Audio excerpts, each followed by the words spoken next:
इस छोटे से वीडियो में हम बात करने वाले हैं किस तरीके से आप एमसीबी की सही रेटिंग और उसके टाइप को जो है सिलेक्ट कर सकते हैं। अब चाहे आप इलेक्ट्रिकल के स्टूडेंट हो या नहीं हो, ये वीडियो जो है काफ़ी ज़्यादा इंपॉर्टेंट होने वाला है, क्योंकि आज के टाइम पे एमसीबी जो है हर एक घर में हम यूज़ कर रहे होते हैं। तो सही रेटिंग और सही टाइप का एमसीबी यूज़ करना बहुत ज़्यादा ज़रूरी है, क्योंकि अक्सर देखा गया है कि एमसीबी यूज़ करने के बावजूद भी जो है शॉर्ट सर्किट की वजह से जो है घरों में आग लग जाता है। हालांकि उसको ट्रिप होना चाहिए, पर वो ट्रिप नहीं हो पाता है क्योंकि उसका रेटिंग जो है प्रॉपर नहीं होता। तो किन किन बातों का जो है आपको ध्यान रखना है जब आप एमसीबी खरीद रहे होंगे, साथ ही साथ उसके टाइप्स के बारे में बहुत ही बढ़िया अंडरस्टैंडिंग देंगे कि कौन सा टाइप का एमसीबी जो है किस प्रकार के लोड के लिए हम यूज़ कर रहे होते हैं। साथ ही साथ कौन से रेटिंग का एमसीबी जो है आपको आपके घर में यूज़ करना चाहिए आपके घर के लोड के अनुसार।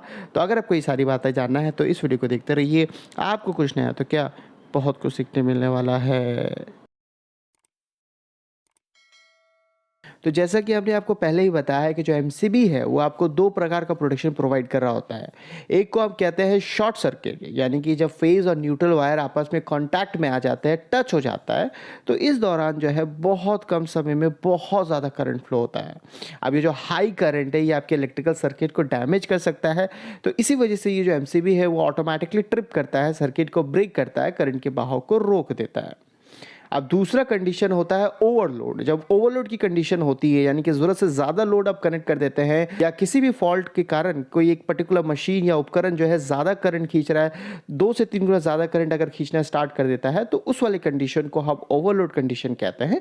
तो इस दौरान भी जो है आपका एमसीबी जो है ऑटोमेटिकली ट्रिप होकर के आपके सर्किट को ब्रेक कर देता है और करंट के बहाव को रोक देता है। अब ये जो दो प्रकार का जो है आपको प्रोटेक्शन प्रोवाइड कर रहा होता है और ये ट्रिप करता है अपने आप, तो इसके लिए जो है एक ही एमसीबी के अंदर जो है दो डिफरेंट तरीके का ट्रिपिंग सर्किट जो है हमने बना रखा है। अगर वो शॉर्ट सर्किट की वजह से ट्रिप करता है तो उसे हम मैग्नेटिक ट्रिपिंग भी कहते हैं, क्योंकि वहां पे एक छोटा सा इलेक्ट्रोमैग्नेट होता है। और वो अगर ओवरलोड की वजह से ट्रिप करता है तो उसे हम थर्मल ट्रिप भी कहते हैं, क्योंकि वहां पे एक बायोमेटालिक स्ट्रिप होता है। जब बहुत ज़्यादा करंट फ्लो हो रहा होता है तो वो हीट जनरेट होता है और इस हीट को ही हम थर्मल कहते हैं। तो इसी वजह से जो है इसको थर्मल ट्रिप भी कहा जाता है। अब देखिए, सबसे पहले तो आपको यही चेक करना है कि भाई आपने जो खरीदा है वो एमसीबी है भी कि नहीं, क्योंकि एमसीबी के ही तरह दिखने वाला आइसोलेटर भी होता है जो हूबहू सेम जैसा दिखता है।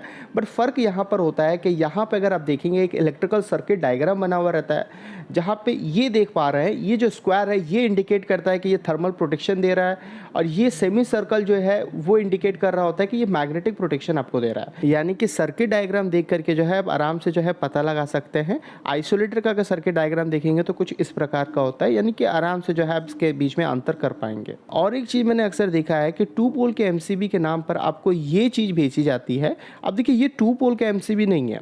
अब यहाँ पे अगर आप ध्यान से देखेंगे इसके सर्किट डायग्राम को, तो एक तो आपका एमसीबी दिख रहा है जहाँ पे मैंने आपको बताया कि स्क्वायर और ये सेमी सर्कल दिख रहा है, तो ये एमसीबी है। पर दूसरा आप देखेंगे तो वो नॉर्मल ब्रेकर है। पर अगर ये 2 पोल का एमसीबी होता तो दोनों में ही जो है इस प्रकार का सिंबल जो है यहाँ पर बना होता। तो एमसीबी तो आपको पहचानना आ गया कि आप किस तरीके से इसको पहचानेंगे, पर सही करंट रेटिंग का एमसीबी आप कैसे चुनेंगे। आपने ये जरूर नोटिस किया होगा कि एमसीबी के ऊपर जो है आपको एक नंबर लिखा हुआ दिखता है। वो 10 हो सकता है, 20 हो सकता है, 16 हो सकता है, 32, इस तरीके का नंबर कुछ लिखा हुआ रहता है। तो वो जो नंबर है वो करंट रेटिंग बता रहा होता है कि वो जो एमसीबी है वो किस रेटिंग का एमसीबी है। और एक मिसकंसेप्शन के बारे में आपको बता दें कि अगर आप ऐसा सोचते हैं कि आपने 10 एम्पेयर का एमसीबी लगा रखा है और आपके सर्किट से 10 एम्पेयर का करंट फ्लो होता है या 10.1 एम्पेयर का करंट फ्लो होता है, तो ये जो एमसीबी है वो ट्रिप हो जाएगा, तो ये आप गलत सोच रहे हैं। ऐसा नहीं होता है। एमसीबी कब ट्रिप होगा ये डिपेंड कर रहा होगा कि ये कौन से टाइप का एमसीबी है।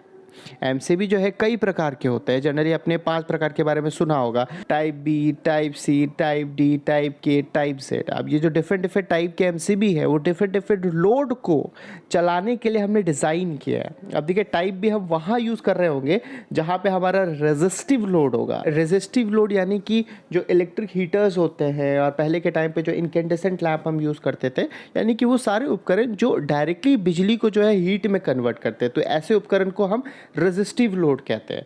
तो अगर आप रेजिस्टिव लोड को चला रहे हैं और इसको प्रोटेक्शन प्रोवाइड करना है, इसके लिए एमसीबी चाहिए, तो हम बी टाइप का एमसीबी यूज़ कर रहे होते हैं। और अगर आप इंडक्टिव लोड को चलाना चाहते हैं, इंडक्टिव लोड क्या होता है, यानी कि मोटर, यानी कि वो सारे उपकरण जिसके अंदर मोटर लगा हुआ है, जैसे कि आपका सीलिंग फैन हो गया, एसी हो गया, वॉशिंग मशीन हो गया, तो इनके अंदर मोटर लगा हुआ रहता है। तो मोटर जब स्टार्ट होता है तो वो अपने नॉर्मल करंट से ज़्यादा खींच रहा होता है, जैसे हम कहते हैं कि स्टार्टिंग करंट हाई होता है।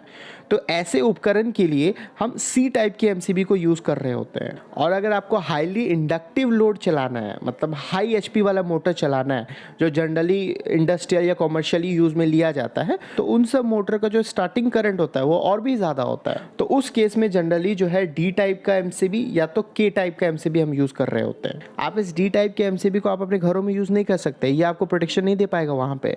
अगर मान लीजिए आप अपने एसी के लिए डी टाइप का एमसीबी आप यूज़ कर भी लेते हैं और इन केस अगर शॉर्ट सर्किट होता है, फेज न्यूट्रल वायर जो है इंटरनली अगर शॉर्ट होता है और 5 गुना ज़्यादा करंट खींच रहा है, फिर भी जो ये ट्रिप नहीं करेगा। क्यों?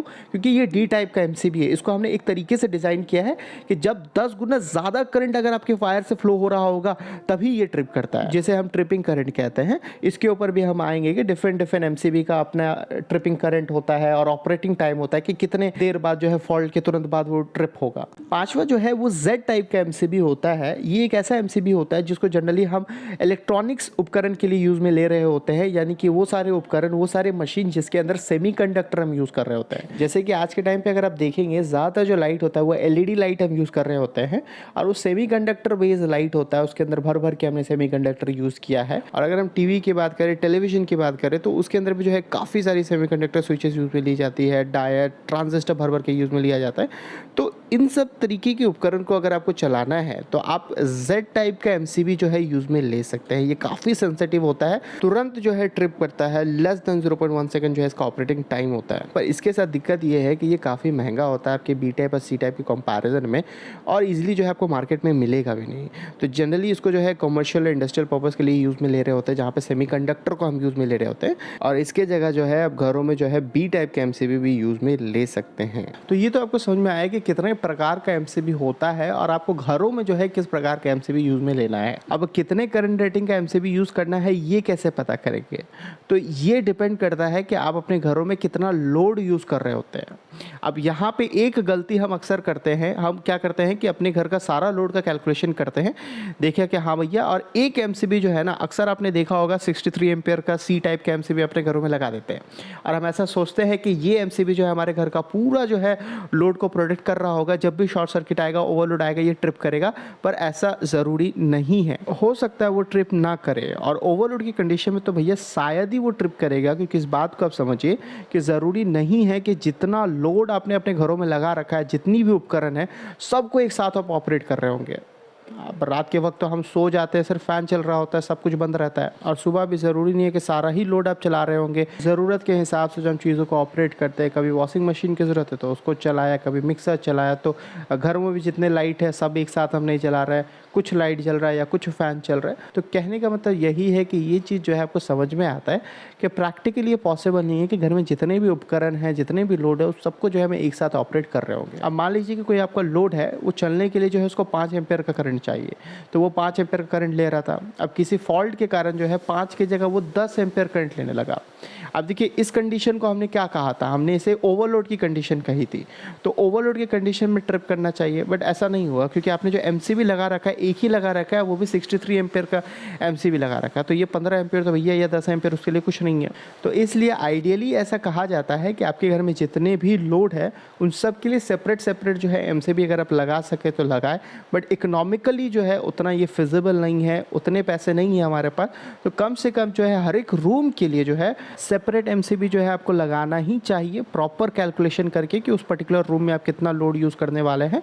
और साथ ही साथ जितने भी हेवी लोड है, जो ज़्यादा करंट लेने वाला है, जैसे कि एसी है, वॉशिंग मशीन है, तो इनके लिए जो है कम से कम सेपरेट एमसीबी दें। अब ये लोड का कैलकुलेशन कैसे करेंगे? तो बहुत ही सिंपल है। अब मान लीजिए एक रूम में जो है जितने भी उपकरण आप यूज़ करने वाले हैं, 2 लाइट है, 2 फैन अगर मान लेते हैं और एक टेलीविज़न है, तो इसका जो है पावर रेटिंग, यानी कि 1 घंटे में कितना ये बिजली लेगा, कितना पावर ये कंज्यूम करेगा, पावर रेटिंग जो है इसके नेम प्लेट पे दिया हुआ रहता है। अगर नहीं मिले तो आप गूगल भी कर सकते हैं, आपको मिल जाएगा।